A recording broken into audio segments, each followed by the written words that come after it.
What is up, Earthnoids and Spacenoids? I am just a simple new type, and in this episode we are covering Mobile Suit Gundam, the origin side stories. This will be 3 one-shots that follow Casseval and UC-0057, Artesia and UC-0083, and Amuro and UC-0082. Nothing here adds too much value, but it is a nice epilogue or prologue for some of our heroes. So let's get into this.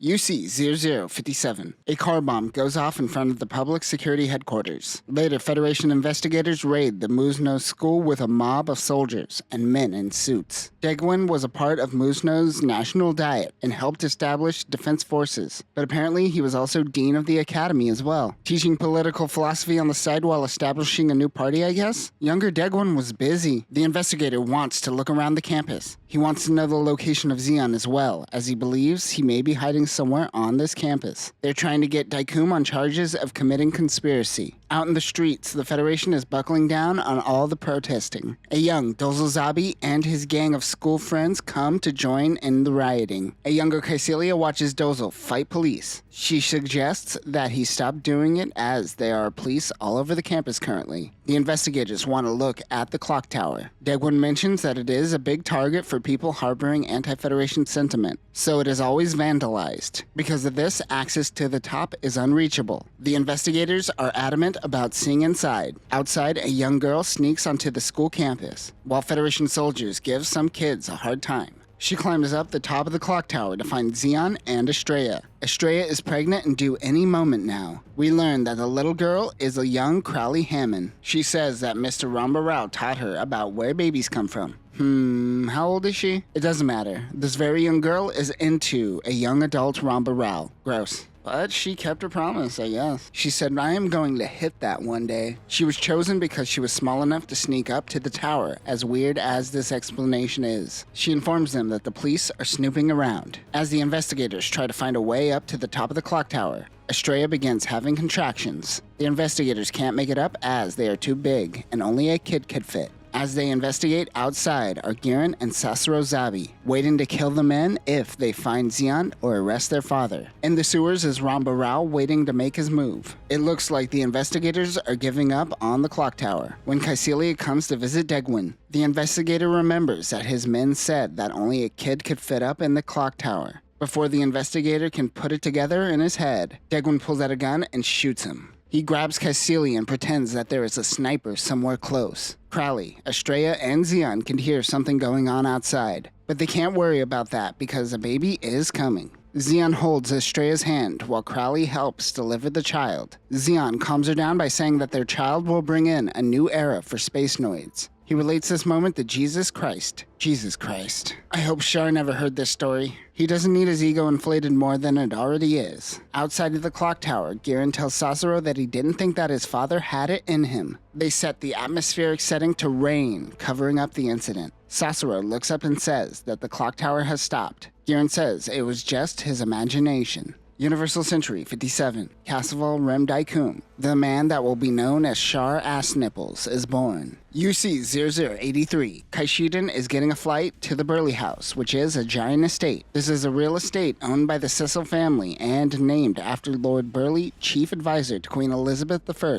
It seemed it survived to make it to Universal Century. He flashes back to a time when he met Mirai holding a tiny terrorist. Kai notes that he looks like Bright. Currently, he is stationed on Earth and is the rank of Lieutenant Commander. She mentions that there are rumors of a Zeon faction trying to get her back. Kai leaves the room while Mirai breastfeeds Hathaway. Kai pictures Hathaway with the face of Bright sucking on Mirai's titties. This isn't even the weirdest titty thought that Kai will have in this manga. It causes him to do the anime nosebleed cliche. In the present, Kai notices polo fields, golf courses, and much more. They make their landing. The pilot wasn't expecting them to allow them to land, which means Kai's press pass is legit. He mentions that he got special clearance from Field Marshal Gop. This guy has had his hand in the Federation for quite some time. Follow our Johnny Ryden coverage to see what he is up to in the 90s. The pilot will come back for him same time tomorrow. Kai gets the tour of the Grand Estate by the current Burley House proprietor. Her relatives were former Olympic athletes during the old century. She tells him that Sayla has been held at this estate under house arrest. she comes to meet with Kai. He gives her a photo of Mirai, Bright, and Hathaway. It was the only thing he was able to sneak out as everyone is on a tight watch. Mirai is worried about Sayla. Him being here as a reporter is all BS and was sent by Mirai to check up on her. They got wind that Zeon remnants are trying to recruit her. Sayla says that he didn't just come here to check up on her. Mirai wants to know if she wants to return to Zeon. Would she go back if given the opportunity? She says she has made up her mind already. Later that night, Kai tries to get some sleep in the guest room. He thinks that everyone is starting to live their lives and he is still wandering around doing nothing. He falls asleep and dreams of the proprietor of the estate as a dog and Bright sucking on Mirai's titties once again. This is something. Yasuhiko, what the hell are you on, you horny dog? Kai wakes up the next day after not getting enough sleep for obvious reasons. You know, dogs and titties, the obvious reason. He gets dressed and finds Sayla, who is preparing for a polo match. Many people gather for the match. Kai watches Sayla as she dominates on the field. This becomes a sports manga for a few pages. One of the opponents butt heads with Sayla. He takes off his helmet to reveal that he is Willie Macho, a Daikum loyalist that helps Sayla at a Bawaku.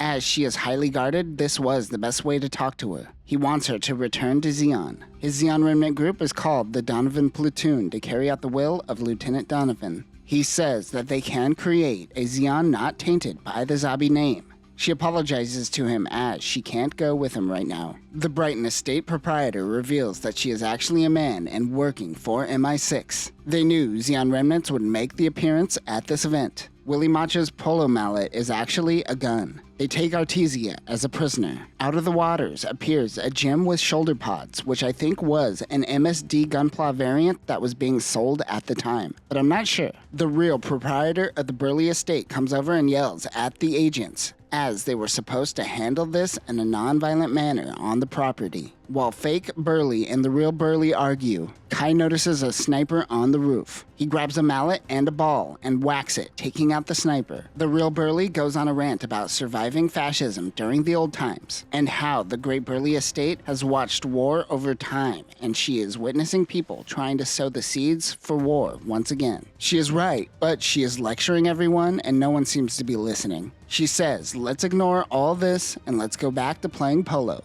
MI6 somehow allows this. Kai says his farewells to Sayla as the plane comes to pick him up. Before leaving, Sayla mentions Gil and Lily. This is Miharu's younger siblings. She says that her Estrella Foundation will look after the two. They refuse to go to an orphanage and have been living at their home all by themselves. He says that he can't bring himself to see them, so he thanks Sayla. He heads to a bar in what I assume is London, where reporters are looking to buy out his story after visiting the Burley house. Him being a journalist was a ruse, but perhaps he should stop being a deadbeat and start taking journalism seriously. UC 0082, Japan. Amuro is visiting Hayato Kobayashi. The Torii Gate of the temple in Hayato's hometown is more important post-colony drop. It also seems like Japan got hit with debris from island Ifish falling on Australia. Hayato explains Shintoism to Amuro and how it isn't some god but rather honoring the past and their ancestors. Some woman approaches them and begins giving them a tour even though they never asked for one. Some teenager recognizes Amuro and asks for a photo. A bunch of tourists surround the kid.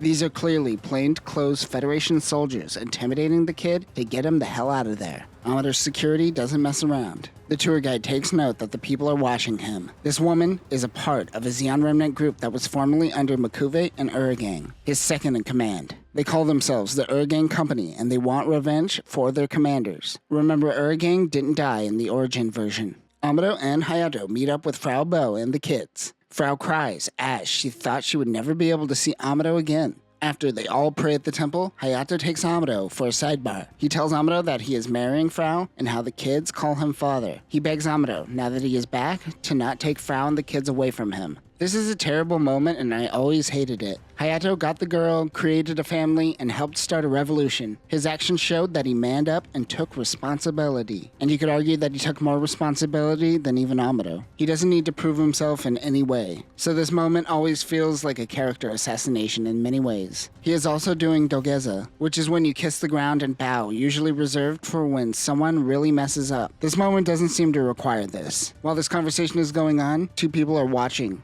One pulls a gun and attempts to assassinate Amuro, but Federation soldiers pretending to be garbage men apprehend the two and literally take out the trash. Security around Amuro doesn't mess around. The gang then goes to visit Matsue Castle, which means Hayato's hometown is Matsue, near the Tottori Dunes and Honshu. As they tour the castle, many people attempt to assassinate Amuro, but EFF stops them and swiftly takes them out, all while the gang has a lovely time. The tour guide is running out of options. They then visit the Tottori Dunes. I really want to visit this place, during which their men jump out of the dunes and attack Amuro. Hayato jumps in to help. That is when a Gyan comes out of the desert sands. Uragang thinks this is what will bring back the revival of Zeon. All of a sudden, the Gyan falls apart. It was poorly put back together without blueprints. Uragang has a portrait of Makuve, who yells at him for failing. Dude's getting yelled at by Makuve even after death. Back with the gang, we learn that the tour guide gave up on being Zeon and got a real job. They are in a ryokan ran by Hayato's family. He was going to take over running it, but he chose to return to the military. Frau wonders what Amuro will do. He wants to go back to Side 7, where everything started for him. He will help rebuild and start anew.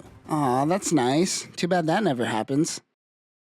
And that will conclude the Origin side stories and Mobile Suit Gundam: The Origin. These were interesting, but it doesn't really give us anything that wasn't originally resolved in The Origin. And they did my guy Hayato dirty. However, it is interesting to learn people's goals and motivations post 1 Year War, and then watch that change as life gets in the way for our heroes as they grow older. Now that we have covered this, we will eventually get to covering MSD Kuguru's Doan's Island, where we learn about yet another hidden Gundam during the 1 Year War. How many is that now? But that will do it for now, new types. Remember, Hayato doesn't need to apologize for being himself. His character designer does need to apologize, however, for making him look like a thumb in Zeta. Peace.